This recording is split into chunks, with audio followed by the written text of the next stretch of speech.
The year is 2024. A leap year, a summer Olympic year. Cause, well, that was pretty lit, right? But 2024 is also the first year of the expanded 12-team college football playoff from the previous 14 playoff, which clearly meant the 18 playoff was just an utter impossibility, I assume, right? Right? Well, the College Football Playoff Committee and others that had money to pretty much cover that, decided that 12 teams was the best possible way to go about this. And it could be the biggest postseason disaster in the history of sports. And I'm from the same state where this happened. Ooh, good play. So buckle up, because this is where shit can go south. No pun intended. Dirty South forever. Y'all drop a sub. Alright, let's just get into it. Let's jump into the top 25 real quick. Or really, just the top 15. Because that's really the only part that matters in playoff talk.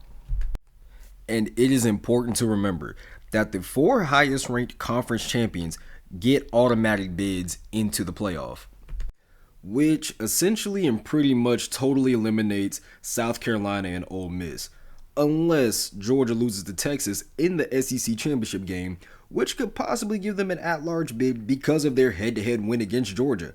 But the odds of the committee punishing Georgia for playing an extra game is very slim. And then we have the most controversial part of the ranking. Alabama at 9-3 ahead of Miami, who is 10-2. And this is a big part where shit can hit the fan. And even for a guy like me, who is an SEC guy, hell, this channel's named the Dirty South Podcast. Hell, we're from the South. But even a guy like me who is an SEC guy, I'm a Georgia fan, see something like this and it's like, well, this is ridiculous. Yes, I'm aware the SEC is 100% the best conference in football, all bias involved, but there is no reason a 3-loss Alabama team should be ahead of a 10-2 Miami team. A 9-3 Alabama team that has a blowout loss to a 6-6 Oklahoma Sooners team. In what world does that make sense?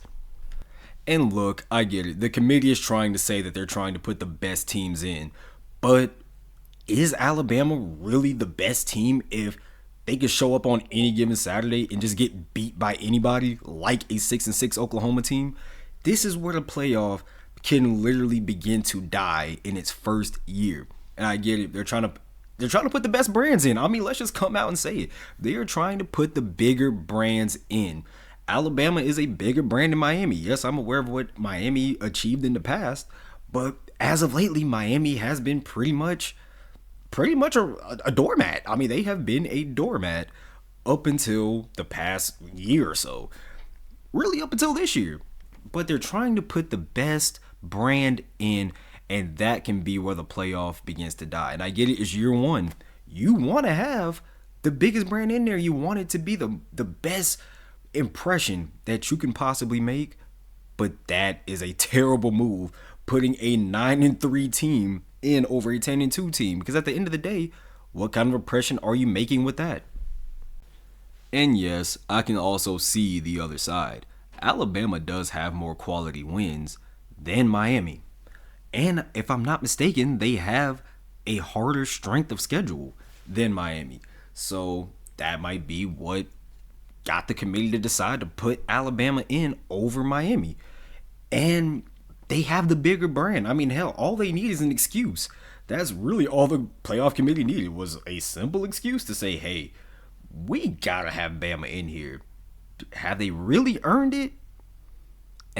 Not really, but they did do kind of this. They kind of did that. Maybe this is the time to put them in. And it could be that exact mentality that can drag this new playoff format to the ground. Think about it.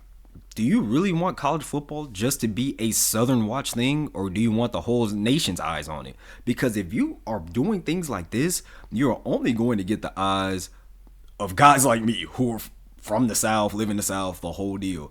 But what about the guys who live out west? What about the people who live up north? Don't you want the whole nation's eyes on this? Or do you want another 2011 national championship game where it was SEC versus SEC, and because of the controversy that came with that, we added a 4-team playoff?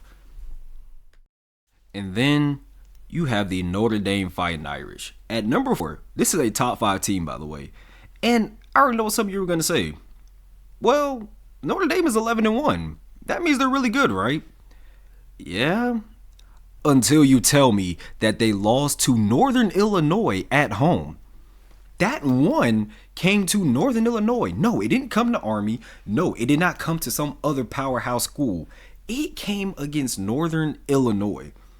Yes, Notre Dame has run the table since then, but it's Northern Illinois. I mean, this isn't like a top 5 MAC team that beat them. I mean, this is a mid-tier to bottom of the barrel MAC team that walked in the South Bend and put hands on Notre Dame and left with a check. And Notre Dame did not get punished for it. If Notre Dame had a similar season to Alabama, I think they would get snuck into the playoff too, despite being an independent. That is the reality of this year's college football playoff, where brand matters more than performance. And it can 100% lead to the absolute collapse of the playoff if something doesn't change. Now, it's too late to really do anything about it this year. You just kind of have to let the conference championship games play out and then just let the playoff go on. But if something doesn't change in the next couple years, and soon, we could be possibly looking at the collapse of the college football playoff format. But what do you think? Do you agree? Disagree? Do you think the college football playoff going to a 12-team format is better for the long run? Or do you think they should have stayed at 4? Or do you think they should have just went to 8? Drop a comment below. Be sure to leave a like and subscribe. Stay dirty, stay dangerous. Peace.